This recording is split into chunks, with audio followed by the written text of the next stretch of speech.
Welcome back, everyone. Thank you for sticking with us today and making it to our closing presentation. We have a renowned guest speaker today, Dr. Miguel Zavala, who's going to be presenting to us the topic of reclaiming teacher education. Somehow I lost that slide. Thank you, sorry all. Reclaiming teacher education, lessons from anti-racist struggles and community movements. Dr. Zavala is a former middle school teacher in Southeast Los Angeles. Woo!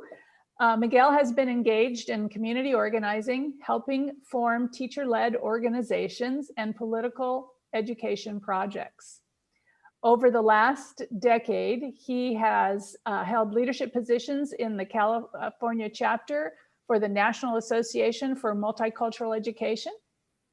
He is currently the director of urban learning, the urban learning program at Cal State LA. And it's a program with a vision for preparing culturally relevant and critically conscious community educators. Miguel's research centers on the intersection of literacy, learning, and community organizing. His recent publications include Raza Struggle and the Movement for Ethnic Studies, Rethinking Ethnic Studies, co-edited with scholar activists and teachers. And the last is Transformative Ethnic Studies in Schools, which is co-authored with a colleague, Christine Sleater. So thank you, Miguel, for being with us today and sharing your wisdom, and I'll turn it over to you. Okay, awesome. And I'm very thankful for today and everybody being here. And it's, if you're in California like I am, it's a beautiful day in this area. Yeah. And very honored too to be a part of this ongoing discussion as we're bridging or expanding this idea of teacher education into the community colleges. And so that is really what I'm going to talk through. But the structure, and I promised myself up because I can get long-winded. I'm setting a timer. I want to make sure I don't go too long, and we leave space for Q&A. So please use the chat box to ask questions, and then those will be addressed later. We'll allow for at least 10 minutes of that. And I also want to begin with a land recognition. This is super important. That every community owes its existence and vitality to generations from around the world who contributed their hopes, dreams, and energy to making the history that led to this moment. Some were brought here against their will, some were drawn to leave their distant homes in hope of a better life, and some have lived on this land for more generations than can be counted. We begin this effort to acknowledge what has been buried by honoring the truth. I am currently occupying ancestral land of the Tongva people, and I have the link there where you can find actually the ancestral lands you're in. So, in our work to promote social justice and education, we must always consider the many legacies of violence, displacement, migration, and settlement that bring us together here today. So, I want to begin with that to honor the land, the ancestral lands that I'm currently on, that each one of us is on, even though it seems like we're no land because it's virtual.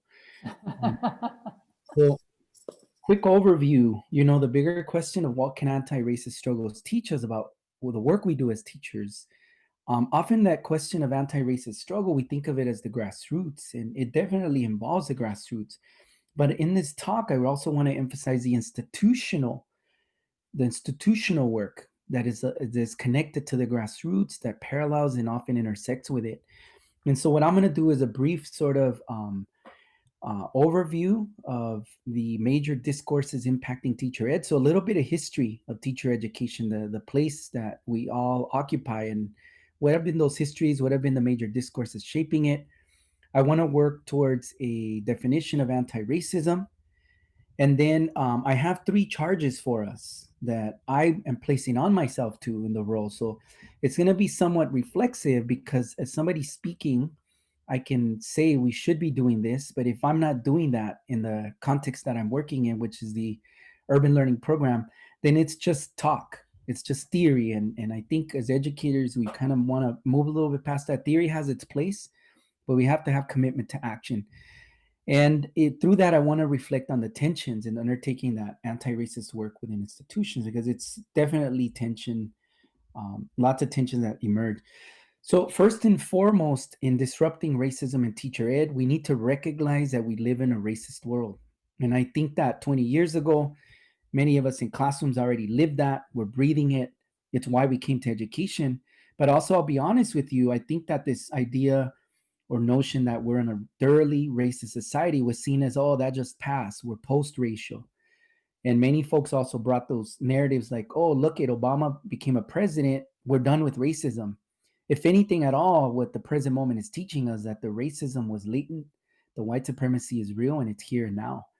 And I won't go into the political environment that we're in, but except that I think the first is a recognition.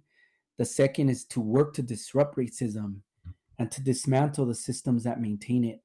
And this is vital. And I want to bring this to bear. This is Bettina Love. She says, how do you matter to a country that would rather incarcerate you than educate? How do you matter to a country that tears families apart over arbitrary lines that instill terror, violence, and geographic separation rather than a compassion for humanity? And I have two photos that I thought like connected to what Bettina Love is saying here. The Black Lives Matter movement, very real. That's a marker for a long history and legacy since the genesis of this country that's been about anti-Blackness. It has been nothing but that. But I also show a picture of the otherness as it manifests in places like the US Southwest. These are the children in cages, and this is a photo of them in one of the Texas facilities. And like, what kind of society are we in, right? That we've come to this place we are now, and what role do we have as teacher educators in responding to this? So Bettina Love, she says, and I read here, we who are dark want to matter and live, not just to survive, but to thrive. Matter not for recognition or acknowledgement, but to create new systems and structures for educational, political, economic, and community freedom. So it is, in her language, it's about abolition. But abolition, I think, needs to be thought through in terms of today's realities. Like, what exactly do we mean by that? Is it is it an anarchist sort of response to destroy everything? Is it that? Or might it be a different kind of vision that denounces the present one, but how we pick up from the present one to create a new, and what might that look like? So I want to share a couple of minutes here of Dr. Love's words. This was a public forum that's accessible online. And I think it's really powerful to hear from her so that we can begin to grasp this notion, the ethos of moving towards abolition, and what that might mean in the context of the work we each are a part of.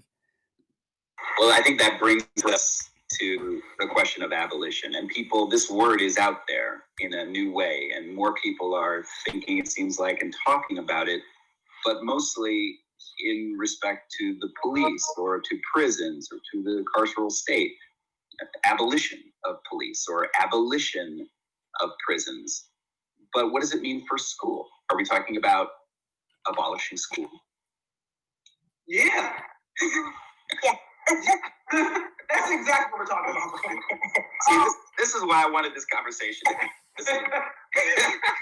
You know, and when you say the word, abolitionist or abolish, people get a knee-jerk reaction and they get all up in their feelings. And I understand that.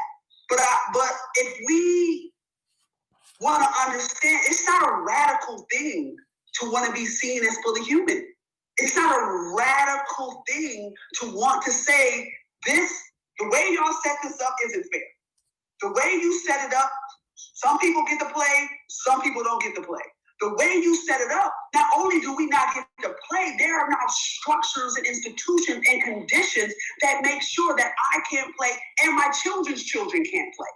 So what we're asking for is to start over. And that shouldn't be something so radical. But what makes abolition radical is because now you're saying, oh yeah, and we want to take away your choice too. So yeah, we want a playing field that says the things that you have, the privileges that you have, you no longer have those privileges because you didn't earn them. And since you didn't earn them, you need to go ahead and give them up. And so when we think about abolition, Yes, it is a big ask, it is a big push, but it is a push for everybody's humanity. It is not just a push for Black and brown folks' humanity, it is a push for everybody's humanity.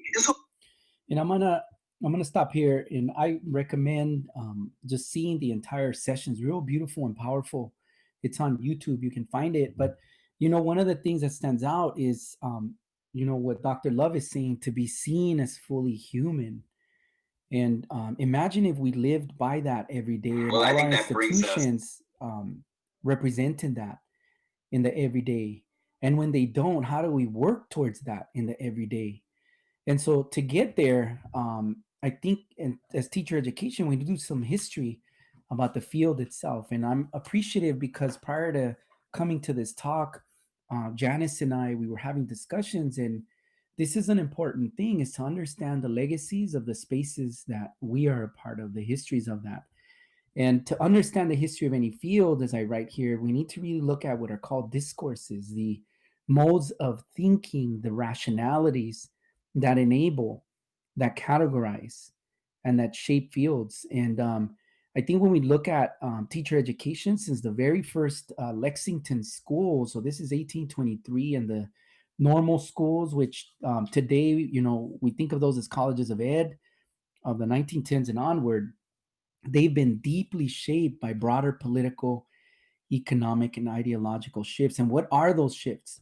So I'm going to do a brief mapping here. When you think of the original early 1900s, the normal schools that emerged, what the research shows and these historians have found is that there have been two kind of vying discourses or traditions or ways of conceptualizing teacher education. And one that Kremen termed the liberal tradition. And he says that tends to focus on the historical, the philosophical, in its approach to teacher education. And it's what many call the liberal education model. And you see that in like some of the small liberal arts colleges, they kind of have that embodiment. But alongside that, there was also a technical tradition that was often focused on an instrumental approach to teacher ed. It's what today we call the training model. And these traditions, mind you, as the arrows kind of represent a split, their reality ain't so. You want to see these as kind of intersecting. And what we have today is very much informed by that. But W.H. Payne wrote in 1901, he says, the spirit of the age has set in strongly towards the mechanical, the empirical, and the practical. The spirit has become rampant in normal schools. Teachers are no longer to be educated, but trained. And this kind of training model is also situated, its tradition in other ones. So in the 20s, if any of you haven't seen the text, I really recommend it. Raymond Callahan's Education and the Cult of Efficiency. It's a historiography of the time period where you look at social efficiency discourses of the 20s together with scientific management, where the explicit quote was, and I quote here, to break down and analyze a teaching task into its component parts and to build a teacher education program around such technical analysis. And by the 1940s, as we saw kind of this industrial management rhetoric and discourse come in, we had things like quality controls, technology, units of production, etc., which were finally inscribed in the certification and standardization of teacher ed. This is already in the 40s. It's a social efficiency business model, and there were explicit business interests, and that's what Raymond Callahan is identifying in terms of trying to steer teacher education. These, mind you, are not educators or teacher educators themselves in these emerging fields, but it's people from the outside trying to shape it. The classic book, Ralph W. Tyler's Best Principles of Curriculum Instruction. If you haven't read it, take a look at it. Published in 1949. That's where we get the 7-step lesson plan. It really comes from Ralph W. Tyler. And then systems theory, the 50s, the language of programming, sequence, feedback loops, all the way to the 60s, where we get the classic model of today: goals, objectives, activities, implementation, and revision. Now, I wanna contextualize this. These discourses are what's at stake and what I'm mapping. But the artifacts or ways in which we take up something like the classic model can be empowering. And I'm going to make an argument for it, but not from one that comes from business or social efficiency, but that comes from an abolitionist and liberatory way of thinking about the practical work of of learning to teach and actually preparing teachers. But it keeps going, the history. When as a whole, there is this mass wave of business intrusion. And we just have to look at the historical record, the archive of today, from Goals 2000 to NCLB, and to what are the three major kind of remnants that we face today, what are called neoliberal reforms. So one is the technocratic model of teacher ed that moves away from equity-oriented models. The other is a shift from defining teacher quality based on the professional knowledge to defining it based on testable content knowledge, i.e. standardized test scores on students. And then the deprofessionalization of the field and the diminishing. So you've probably heard of programs like TFA, Teach for America. There's this argument that teacher education is not relevant. And I've seen these rhetorics and discourses even amongst some deans in colleges of ed, not my dean, I want to be very clear, but I've been in other institutions where, teacher education the pre-service work is not as impactful. We just need to throw them in the class and then they'll figure it out. That's to cause harm, in my view, to actually move that way and to devalue teacher education as a process. So this is, this quote by Spring to me encapsulates a lot of this history. As educational goals change, so do the image and training of teachers. Now the profession is propelled by talk of the global economy. Protecting the U.S. role in the global economy continues the messianic vision of teachers as the saviors of society. And that puts a lot of pressure on educators too. But I want to transition here towards a working definition of anti-racism. So having gone over this brief history of the discourses that shape teacher education, the field we're in, how do we then think about it anew? And I think the present moment, the centering of anti-racism, and to name it as such, is really pushing us in a very beautiful direction. And this is my working definition, because I think it's important for our own self-determination to also, like, what do people say about it, but how do we come to define it? And I'm quoting myself here: the continued social commitment to challenge and disrupt racism in our society, where racism is ideological but also structural, embedded in institutional practices, policies, leading to inequitable outcomes and racial disparities.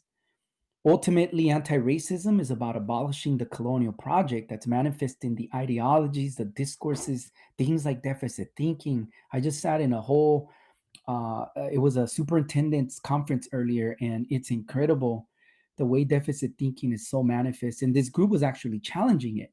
But the fact that we haven't stopped having these analyses and discussions of always seeing children and youth as deficient and never valuing and looking at their potential and that collective intelligence that they bring.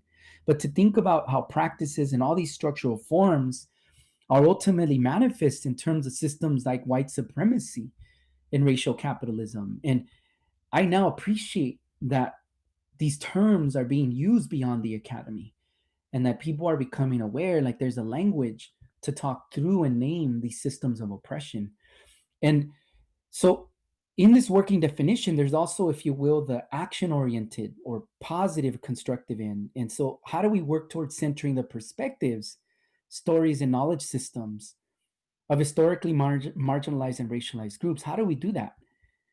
And how do we work towards healing, sustaining, and rerouting practices, which I argue ethnic studies really centers all of these practices. This is another way or frame of thinking about anti-racist work. So there's anti-racist practices, and one might think of those as the things that happen in everyday life that are part of what we are, right? The micro, macro practices that happen in our homes, in schools, everywhere. But there's a difference between anti-racist practices and anti-racist education projects. And for me, those are more about education and can take shape in schools, most of what's happened in schooling, colleges, universities, and also in non-formal spaces such as in community-based centers. And I want us to think about not just anti-racism, especially in teacher ed work, as like, I'm involved in this project, or I have these social commitments, or just philosophical, but how do we translate that to teacher education work? The spaces of, for example, where I do teacher education at Cal CLA. And I really want to argue there's dimensions of curriculum, the preparation and recruitment and retention, And also the question of impact that hardly ever gets addressed. What is the impact of all of this that we do, and how are we operationalizing that impact? And so I've been blessed to be working with amazing colleagues like Dr. Litton and Dr. Etta Hollins, who have been really educating me, because I'm always one that if I'm a teacher educator, I also have to be in the process of learning. How do we polish our craft? How do we improve it? And so I'm going to come to that one charge about like impact. But the first one is we need to decolonize our curriculum in teacher ed. There is no if or but about it. We need to work towards that. And so questions that I have is, are we centering a critical analysis of race and racism in the work that we do? How do we do that? And is that something that's just relegated to foundations? That tends to be the narrative. Here's the foundations class, they deal with that. All of this other stuff is not tied to that. And it's all that binary for me doesn't work, because it also minimizes the potential of anti-racist work in, for example, a methods class when I'm teaching social studies methods. And what I've done is, this is a working framework, the visual you see on the right, that guides the redesign of the urban learning program. And I titled this like kind of 5 pillars of a community-based oriented transformative urban educator. And if you notice upper left, there's content knowledge, there's community cultural knowledge on the upper right, there's institutional knowledge, like teachers need to know how to navigate the spaces and the histories and the legacies of the spaces they're going to be a part of as teachers. But the 2 pieces that I really think are key, one is self-knowledge. How are we rerouting and developing that really deep reflection in our prospective educators? But all of these, in this diagram, it's intentional why pedagogical knowledge is at the core.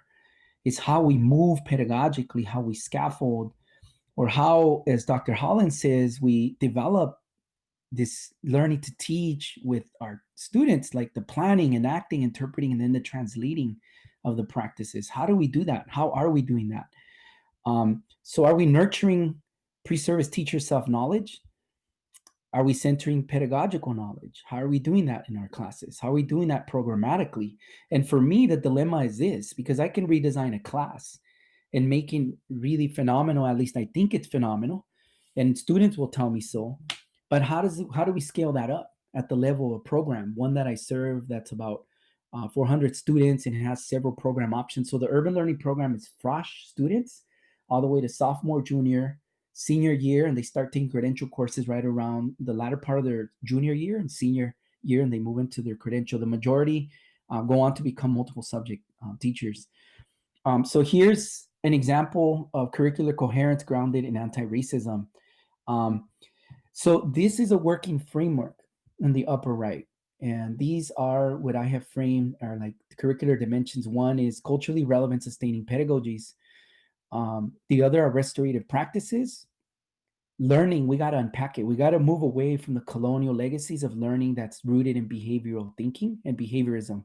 That to me is nothing but eugenics. And I'm sorry, but if you look at the history of that field, that's what it mostly is. And I know some folks are still trying to develop ways of understanding and working with children in classrooms through a neo-behaviorist lens, but I think we need to critically go deep and reflect on what that entails. But how do we see learning as situated in practices? And how do we also move to think of it as like developing and seeding transformative, socially just educators? For us in the urban learning program, what's happening is we're actually creating an ethnic studies pedagogies class as part of the redesign that embodies all these dimensions. And what I also want to talk about is a second charge, which is of sustained support systems. How are we developing that in our prospective teachers as they navigate the spaces of teacher ed, but also beyond?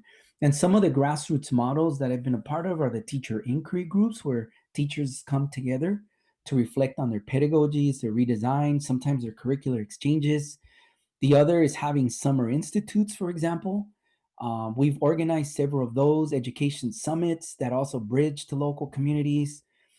And then field work that is impactful. Our students have been constantly acting. How do we develop authentic field experiences, developing culturally sustaining practices? It's a challenge of our time right now, to be honest, when a lot of the classroom pedagogy that we send students out to observe and to analyze and to model is not what we want them to observe, to analyze, and model. And it tends to be very colonial. So how are we intentional about building those partnerships? How do we do that work? And these are examples of the projects that we've developed over the years, the summits that we've had.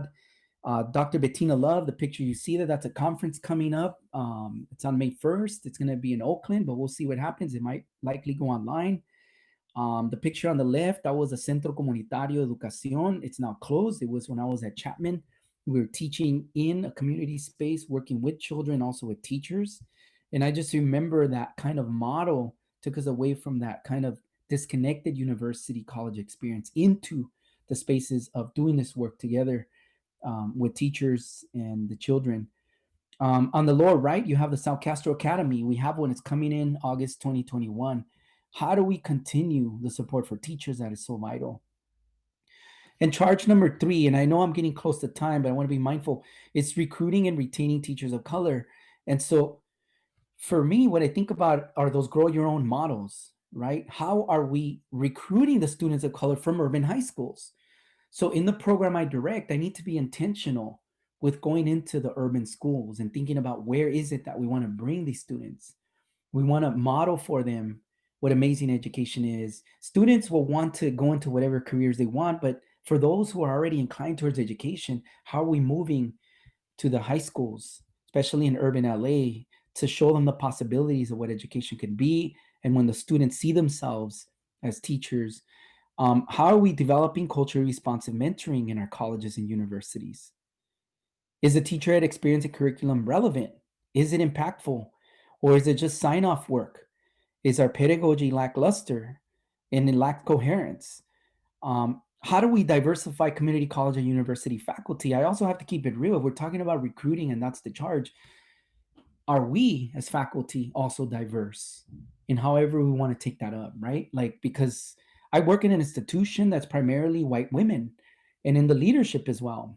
And I'm minoritized in so many ways as a person of color who's also directing a program. And I believe I'm the first person of color doing so at Cal CLA, an institution that already has 90 plus students of color. How do we dismantle deficit thinking and the racialization of students of color? How do we do that? And the impactful and quality field and clinical experiences. We ain't got that last one. I don't know what we have in terms of teacher ed. It's just exciting. So how do we keep the promise, right? How do we keep it real? And so I want to kind of conclude here, because I know I want to allow for time for discussion, that there are continued barriers that we see, for example, in the program I direct. There's programmatic incoherence. Courses are everywhere, nowhere. There's a lot of bureaucracy. I cannot believe it. It is insane to get a single process done, and I got to wait 1.5 years. Well, we're causing harm or we're not developing the kinds of teachers that we need to. That's too long of a wait. People have been waiting for 500 years, sometimes 10,000 years. The CSETs and fieldwork commitments, for us, those become a problem when a significant number, up to 60% of the working class students of color are not passing them. So we got an issue there. And so how do we move from courageous conversations to courageous actions and commitment? How do we do that? And so one of the concepts I want us to think about is that we are outsiders within.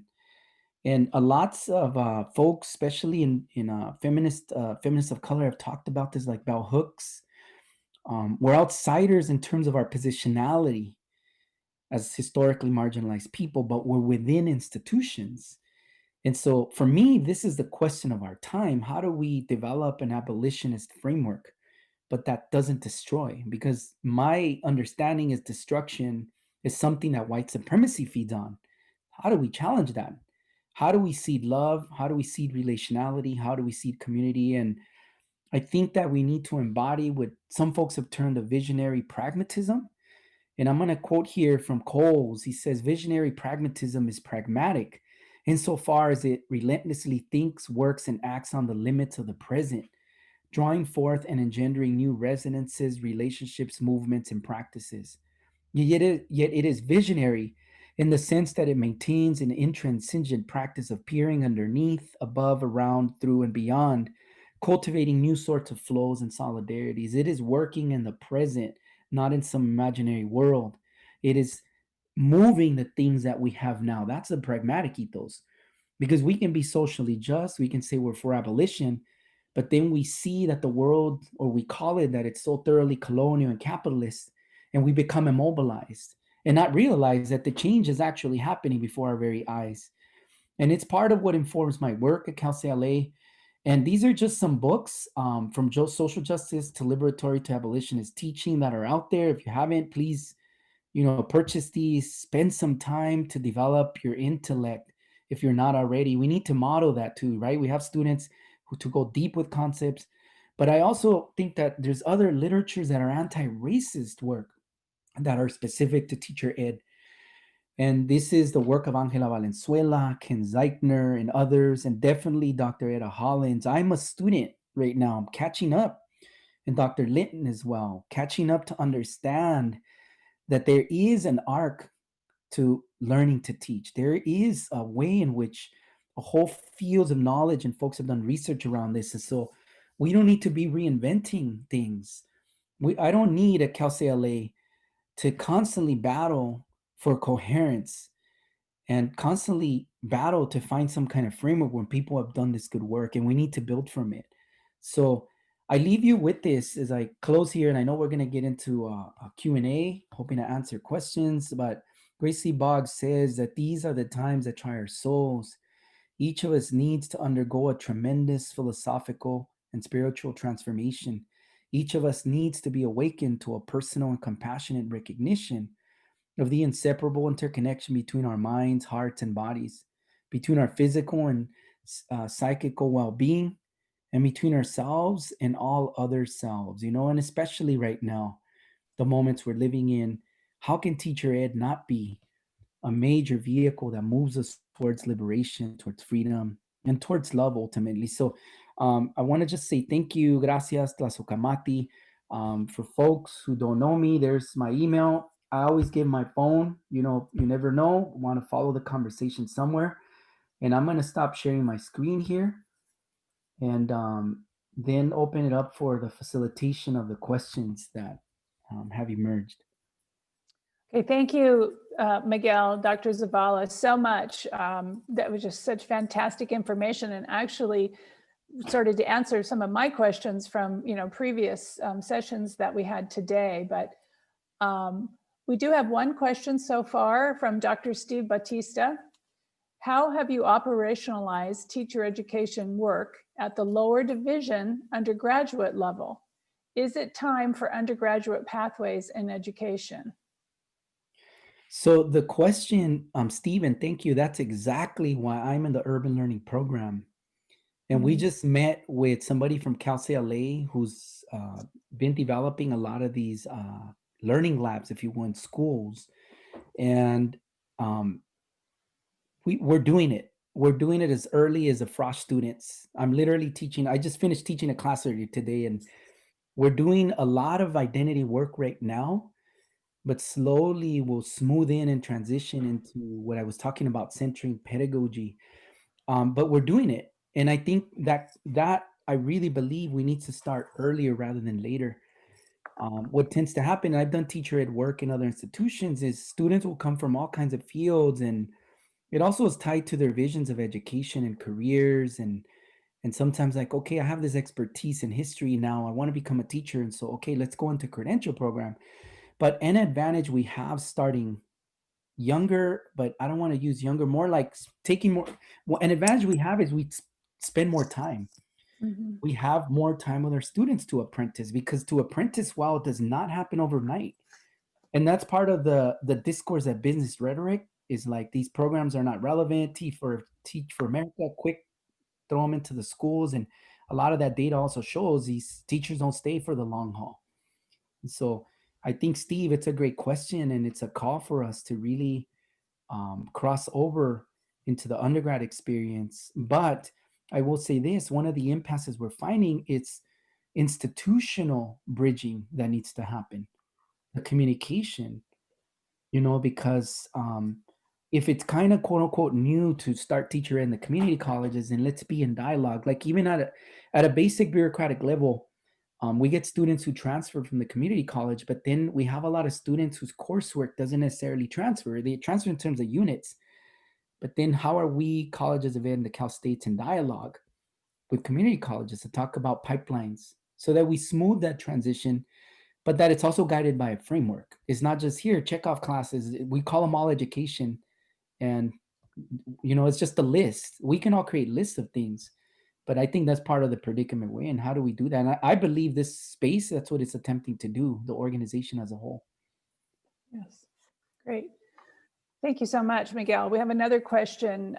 Can you tell whether the approach of your program is helping to better retain your teacher candidate students, especially those students of color who are in the program? So I can tell based on qualitative indicators, and we've done focus group interviews and surveys, and I'm bringing that, but we need other data points. And I've been asking for it. And I don't know if anybody in my institution's here, but I ain't getting any. And I personally don't believe my university doesn't have that data. I'm just being straight up. Something's going on. And so, I remember when I used to read Linda Tahi White Smith's Decolonizing Methodologies, people would often fall into the trap, like it's either quantitative or qualitative. And there's actually a piece where she talks about for indigenous Maori struggles faced with the premise of like reclaiming their lands that are rightly theirs. When they're petitioning, if you will, to courts, they need data. The oral histories mattered, but the courts were listening to other ways of re-representing information, and I need that kind of data. So I don't have hard data. I have the anecdotal and some of these focus group things we develop, but I think where we do lose students, and this is where I've been asking more, it's around the CSEDs. We have the elementary subject matter waiver for the students that come as fresh students, where the transfers, we don't. And what we're finding out slowly is we're losing a lot of students. And what I brought is an impasse for the students of color who are working class. And it's not a lot, but some students are parents themselves. So imagine you're a parent and you're working full time and they have all the dispositions. This is what kills me. They have the groundwork of their lived experience. They come from urban settings, and I don't want to essentialize that. And they have content knowledge, but there's something that's missing, and sometimes it's structural. And so for me, I attended a private university, Chapman, and I remember there were moments when I saw plasticity at work. And now I'm at Cal State LA and I'm seeing bureaucracy. Like the California Commission on Teacher Credentialing is not evil itself. Okay, I want to say that. I come from a very critical lens, and there's this kind of caricature. It goes back, a lot of it, to ideologies and our own thinking. And so one of the narrative discourses and frames that I hear in institutions is the commission says. And so I was socialized Catholic as if I said the Pope says, who's thousands of miles, but did he really say it? Have they said it? And if they said, who cares? What can we do? Where's that visionary pragmatism? So what I've learned is you can extend those field experiences of 600 hours to 2 semesters. That's not rocket science. That's allowed. And that might even be a better model.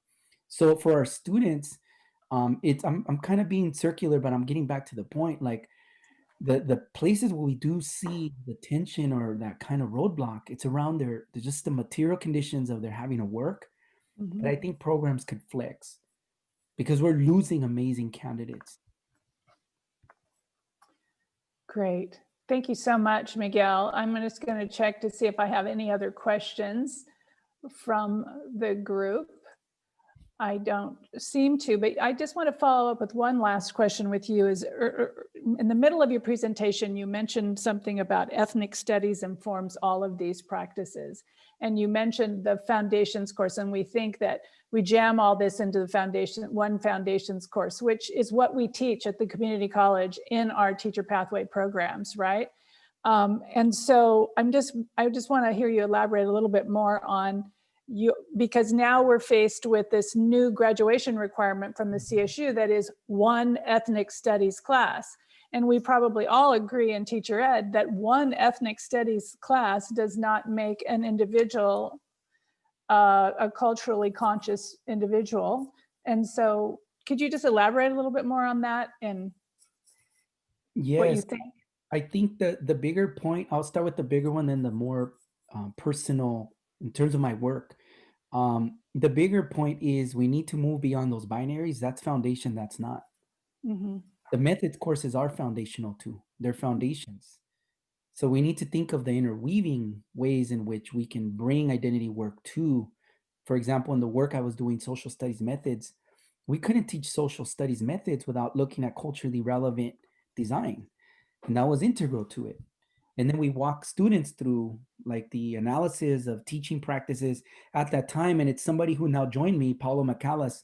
We had a partnership. We would go into his class and we would do intent observations. I would teach them how to be ethnographic as a part of an apprenticeship model, and then have discussions and then come back and cycle through that. The methods for me were also foundational.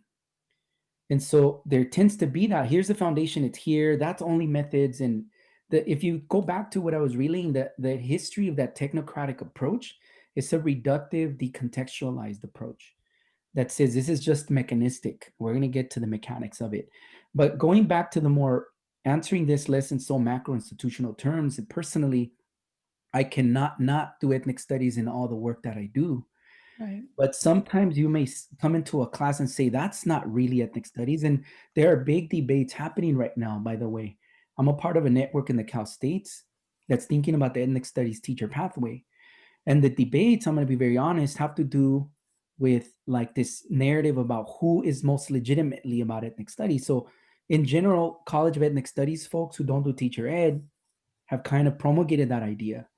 But then you have teacher ed folks who are going, hey, there's some exciting, amazing work happening on the ground that's K-12. And I want to think, how do we bring these together and place them in dialogue? And we have a lot to learn from those ethnic studies teachers.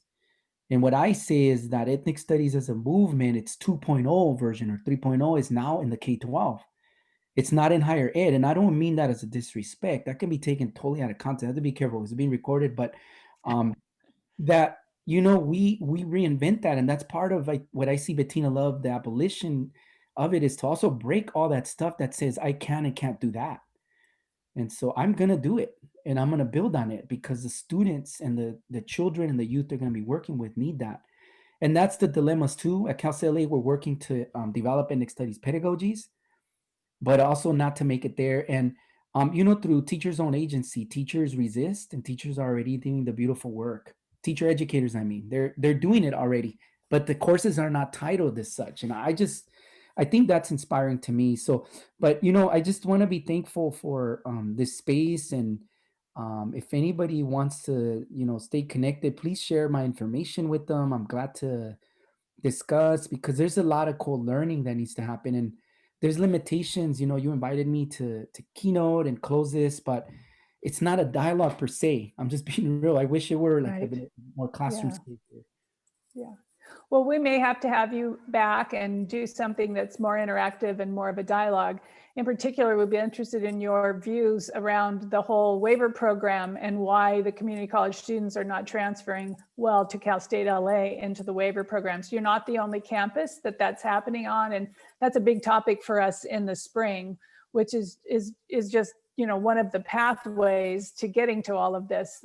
We have to still apply all the concepts we heard today. So we definitely appreciate your time and being with us, and hoping and looking forward to partnering in the future on something. I know you're part of a lot of initiatives with Dr. Linton and other folks. And anytime you all can mention community colleges, if we start with them, they're urban campuses that are a pipeline. We don't have to go to the high schools. Those high school students go to the community college first, and building that partnership there to at least build this pipeline of students that we, for the most part, the majority of them, we need to turn into first generation anti-racists teachers.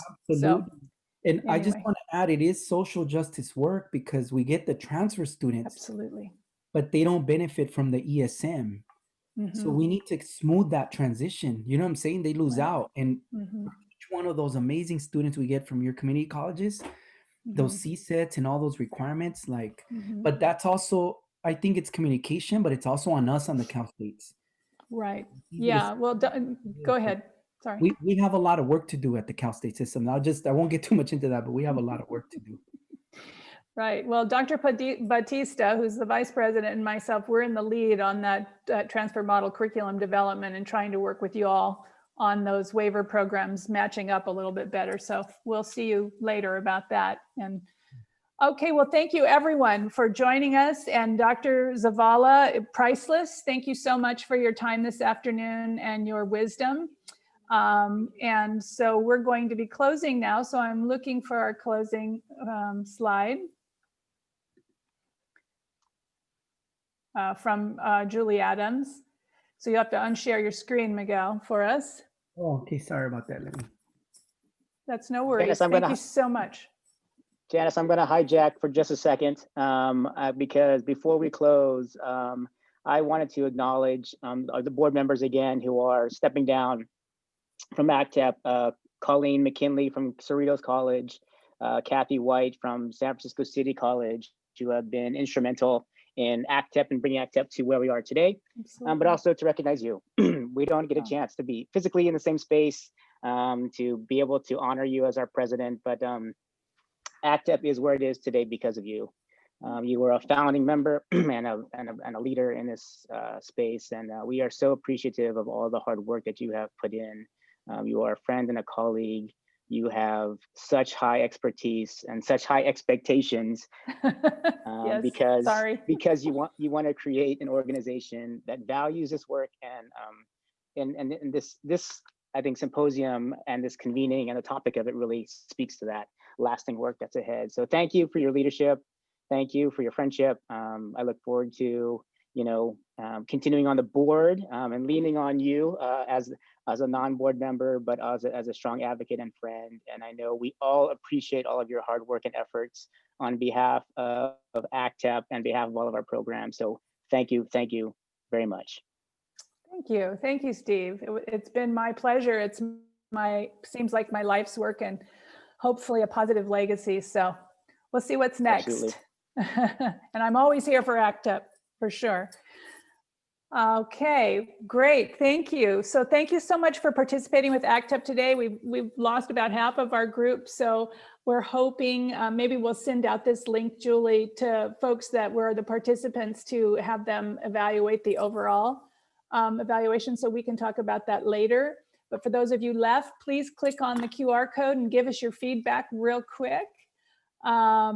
And on our event today, and please don't forget to sign up to volunteer for a committee, or please keep paying attention to information that's coming out from ACTEP, and share with your colleagues in other campuses about ACTEP and how we're trying to create this movement in partnership with our universities to improve teacher education in California, including the California community colleges. It's going to feel kind of weird to just close everything off right this second. So if anybody wants to hang around online for a little bit and say goodbye, like we would have a little cocktail party, I'll stay for 5 more minutes. So everyone could unmute, and if anybody wants to chat about anything. But don't forget to do the evaluation, and all the recordings and resources from the convening will be on the ACTEP website sometime next week. So thank you so much for participating. Goodbye, everybody.